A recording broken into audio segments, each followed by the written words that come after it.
क्योंकि मेरा मन तो सहज वैराग्य स्वरूप है। लेकिन इनको देखने के बाद मेरा मन भरता नहीं है, क्योंकि मेरा मन तो कभी संसार के विषयों पर लगा ही नहीं, और आज मेरा मन इनके प्रति आकर्षित हो रहा है। मैं क्या करूं? मैं मन को रोकना चाहता हूं, लेकिन मन मेरा रुक नहीं रहा है। बहुत प्रयास कर रहा हूं कि मन इन पर ना जाए, मन इन पर ना जाए, लेकिन बार बार इन पर मन जा रहा है। अब एक बात और, मन को जहां के लिए रोको मन वहीं बार बार जाता है। जिन्हें हम भूलना चाहें वो अक्सर याद आते हैं। एक महात्मा से कोई सज्जन कहे कि महाराज हमको सिद्धि प्राप्त करनी है, तो महात्मा ने कहा सिद्ध होना चाहते हो? बोले हाँ। तो बोले एक काम करो। बोले महाराज ज्यादा देर का हमको नहीं बताना, क्योंकि ज्यादा देर हम बैठ नहीं पाएंगे। बोले 5 मिनट बैठना है और 5 मिनट में भगवान मिल जाएंगे? बोले हाँ मिल जाएंगे। बोले करना क्या पड़ेगा? बोले 5 मिनट के लिए बैठो, लेकिन शर्त यह है कि उन 5 मिनट में आपको बंदर की याद ना आवे, बंदर पर तुम्हारा ध्यान ना जाए उन 5 मिनट में। अब महाराज जैसे बोले महाराज ये तो बहुत सस्ता काम है, 5 मिनट बैठना है और बंदर को ध्यान नहीं करना है। अब महाराज जैसे वो सज्जन बैठे तो सबसे पहले बंदर याद आ गया। मने 1 मिनट नहीं हुआ कि बंदर की याद। फिर सरवर झटक रहे हैं, फिर स्नान कर रहे हैं, फिर 5 मिनट बैठने का प्रयास कर रहे हैं। घरवा वालों ने सोचा कि पागल तो नहीं हो गया, दिन भर में 20 बार स्नान कर रहा है। पत्नी ने कहा जी क्या हो गया? उन्होंने कहा चुप बदरिया कहीं की। अब पत्नी भी बदरिया दिखलाई पड़ने लगी। बेटे ने मना किया, पिताजी रात रात भर आप सोते नहीं, 5 मिनट बैठने का प्रयास कर रहे हैं। बेटे भी बंदर दिखलाए। अब मतलब जहां बंदर था ही नहीं वहां उनको बंदर दिखाई पड़ने लगा।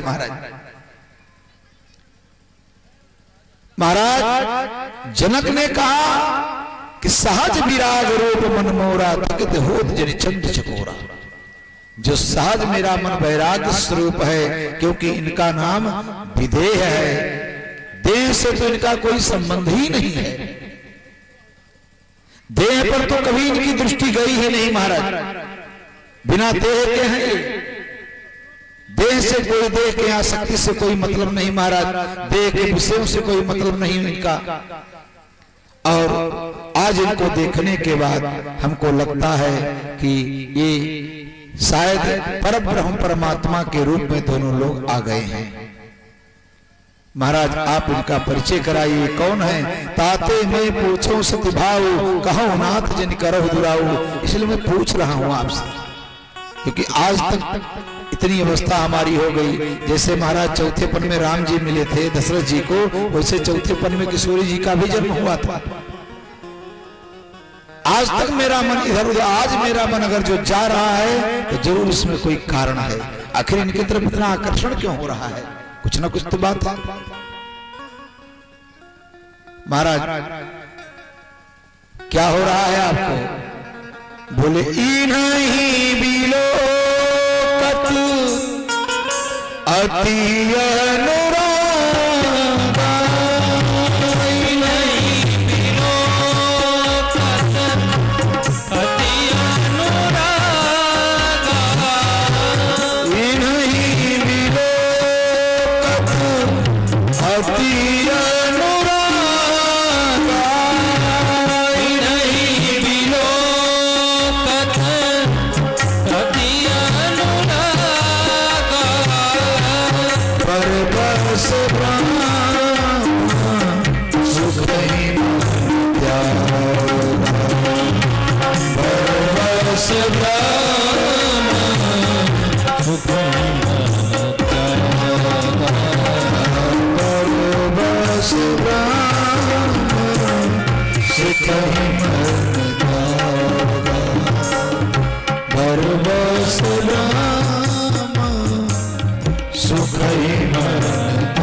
अनुरागा। इनको देखने के बाद मेरे मन में अनुराग उत्पन्न हो गया, प्रेम उत्पन्न हो गया। और गोस्वामी तुलसीदास जी कहते हैं, मिले ही न रघुपति बिन अनुरागा। जब तक अनुराग नहीं होगा तब तक परमात्मा मिलने वाले नहीं हैं। सब कुछ मिल जाएगा लेकिन भगवान मिलने वाले नहीं हैं। अब विचार करें, संसार की सारी वस्तु के लिए हम परेशान होते हैं। सारी वस्तुओं पर अधिकार किसका है?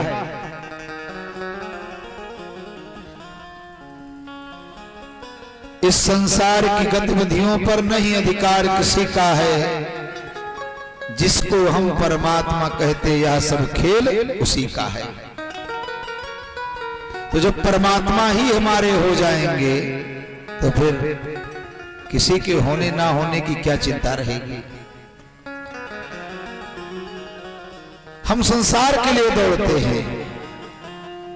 गोस्वामी तुलसीदास जी ने कहा तो करना क्या चाहिए? बोले, तुलसी ममता राम सो समता सब संसार। प्रेम तो हमें केवल परमात्मा से करना चाहिए। एक बात और, परमात्मा से प्रेम करोगे तो ना धोखे का डर रहेगा ना ही बेवफाई का डर रहेगा। परमात्मा कभी धोखा नहीं देगा और बेवफा बन नहीं सकता है कभी। इसलिए संसार से करोगे तो दोनों मिलने का चांस रहता है, परमात्मा से करोगे दोनों बातें नहीं होंगी।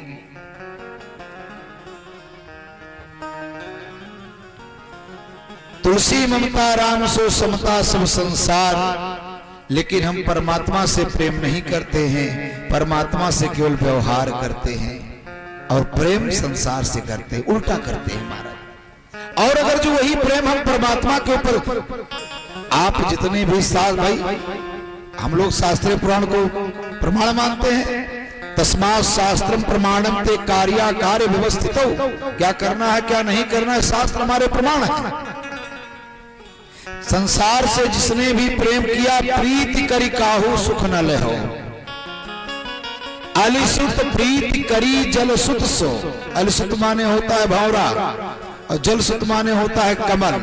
एक भंवरा सायंकालीन की बेला में एक कमल पर बैठ जाता है और जब सूर्यास्त हुआ तो कमल बंद हो गया, क्योंकि उसकी तो सहज स्थिति है बंद होना, स्वाभाविक है। जब बंद हो गया तो भंवरा जो लकड़ी में छेद कर देता है, प्रेम के कारण उस कमल को नहीं छेद पाता। विचार क्या करता है? रात्रि गमिष्यत भविष्यत सुप्रभातम भास्वानुदेश हसिष्यसि पंकजः श्री। सुबह होगा, सूर्योदय होगा, कमल खिलेगा और मैं निकलतम। इतने में एक हाथी आता है मतवाला और राम नाम सत कर जाता है। तो प्रीति करी काहू, जिसने भी संसार से प्रेम किया और परमात्मा से प्रेम जिसने किया, चाहे वह ध्रुव जी महाराज हो, चाहे प्रहलाद जी महाराज हो, चाहे सबरी हो, चाहे मीरा हो, इतने कष्टों के बाद भी उनका जीवन आनंदमय ही बीता। और आज भी उनका नाम लोग लेते हैं। बड़े बड़े लोग महाराज, बड़े बड़े सब हैं, पैसे वाले की कमी नहीं महाराज, अरबपति खरबपति संसार में पड़े हैं, लेकिन जाने के बाद कोई उनको याद नहीं करता। लेकिन संतों जिनका जुड़ाव परमात्मा से हो गया वो आज भी अजर अमर है। गोस्वामी तुलसीदास जी को गए कितना साल हो गया, लेकिन उनका उनसे भी लोग बड़े बड़े महाराज लिख करके चले गए, लेकिन कोई मतलब नहीं, क्योंकि इस परमात्मा से जुड़ाव कर देता है।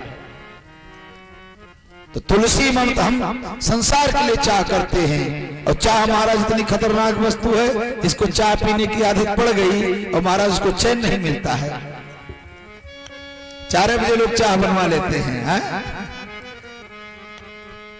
चाह पैसों से आने में आती रही, चाह पैसों से आने में आती रही, चाह आने से रुपया बनाती रही, चाह रुपये से कोठी चुनाती रही, चाह कोठी में गाड़ी मंगाती रही, चाह गाड़ी से होटल में जाती रही, चाह होटल में बोतल खुलाती रही, चाह क्या क्या न करती कराती रही, चाह जग से लगा जी जरा हो गया।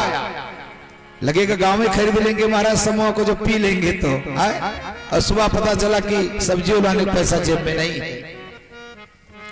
चाह क्या क्या न करती कराती रही, चाह जग से लगा जी जरा हो गया, चाह हर से लगा जी हरा हो गया। तो करना क्या चाहिए? चाह हमें उनकी हरदम चाहिए, और जब वो चाह ले तो फिर क्या चाहिए? विभीषण जी ने कहा कि महाराज मैं आपके पास नहीं आया था, आपको देखा नहीं था, केवल आपको सुना था, तो मेरे मन में था कि मुझे कुछ मिल जाए। लेकिन जब मैंने आपका दर्शन किया तो उर कछु प्रथम वासना रही, प्रभु पद प्रीत सरित सो बही, अब कछु नाथ न चाहिए मोरे, कुछ नहीं चाहने की आवश्यकता। आज आपको देखने के बाद लगता है इन्हें ही बिलोकत अति अनुरागा, और बर बस ब्रह्म सुखई मन त्यागा। जैसे मधुसूदन सरस्वती की एक कथा है, उन्होंने कहा हर जगह जाना, अद्वैत पीति पतिकै रूपास्य, निराकार ईश्वर के ध्यान में निमग्न रहते थे मधुसूदन सरस्वती। पता चला एक बार धोखे से वृंदावन चले गए हैं, और जब वृंदावन चले गए तो महाराज वृंदावन में ऐसा चमत्कार हुआ कि वृंदावन से आने का नाम ही नहीं लिया। किसी तरह से जब वहां से निकलकर काशी में पहुंचे तो उन्होंने लिख दिया अद्वैत बीती पथिक रूपास्य में, तो अद्वैत रास्ते पर चलने वाला पथिक था। लेकिन एक बार महाराज चला गया, नंगा मिल गया हमको, जो गोपिका का बेटा है, यशोदा का पुत्र है, और उसने ऐसे मेरे चित्त का आकर्षण किया, बलात् आकर्षण किया कि मैं फिर उस निकल करके वापस नहीं आ पाया। तो जिस ब्रह्म सुख में निरंतर ध्यान करते थे, वही ब्रह्म सुख अगर जो सामने आ जाए तो फिर महाराज पूछना क्या है। अगर जो रसगुल्ला का नाम लेते ही आनंद आ रहा है और खाने को मिल जाए तो फिर क्या होगा, परमानंद की प्राप्ति हो जाएगी।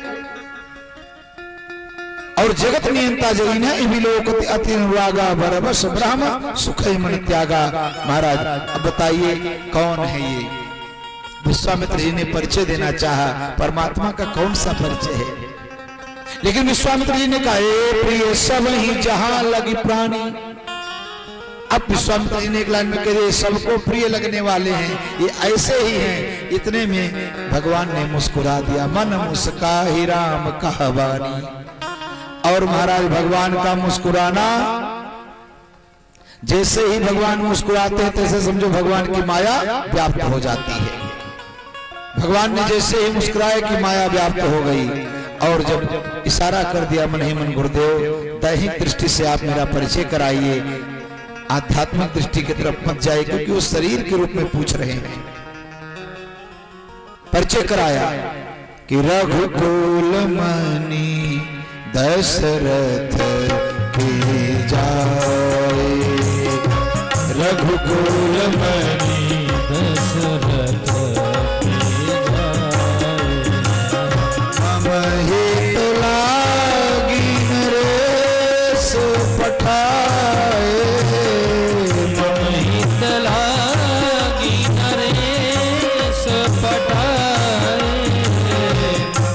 हित लागी नरेश पठाए, मम हित लागी नरेश पठाए, रघुकुल मणि दशरथ की जाए,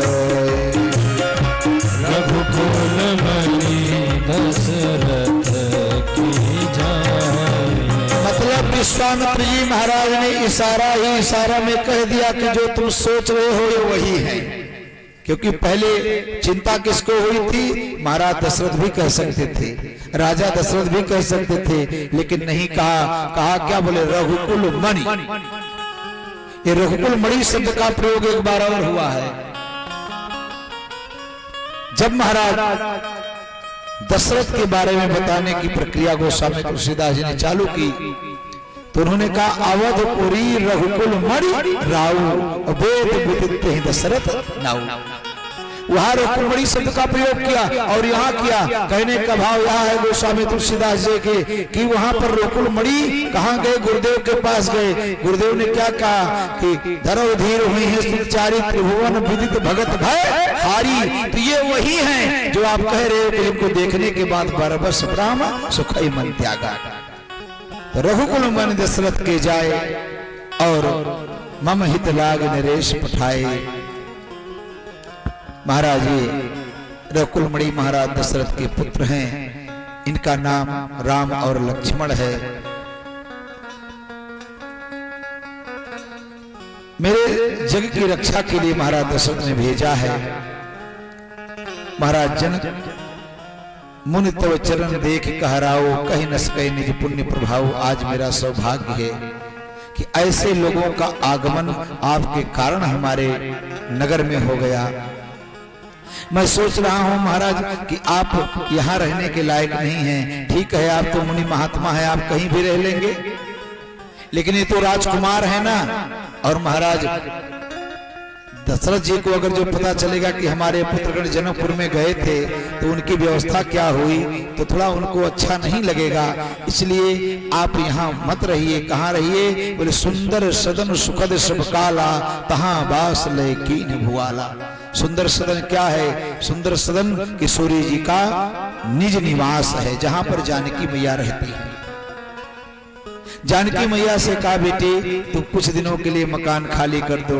जानकी मैया ने कहा पिताजी मैं कहाँ रहूंगी? तो महाराज जनक ने कहा बेटी तुम हमारे घर में रहो और तुम्हारे घर में मेहमान को रुकाना है। कहने का भाव यह है कि जानकी जी कौन है? बोले भक्ति जी, भक्ति महारानी है।